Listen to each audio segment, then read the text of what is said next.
Түн ішінде осы мал вагондарға тиіп алып келген осы Қазақстанға далаға лақтырған әке-шешемізді басқа осы бүкіл біздің шешен ингуштарды ұлттарға осы қамқорлықымен осы қазақтар көмектесіп аяғын тұрғызып қалып қойған осы бүгінге дейін осы келе жатқан шешендер, ингуштер атынан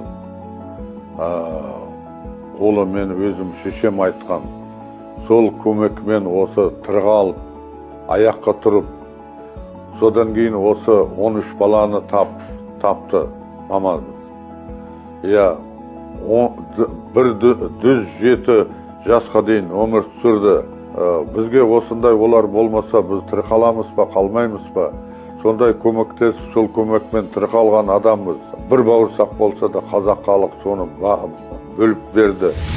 Сол қамқорлықмен осы тірі қалған осы шешен халық, ингуш халықтың атынан мен осы ризашылық білдіремін осы қазақ халыққа.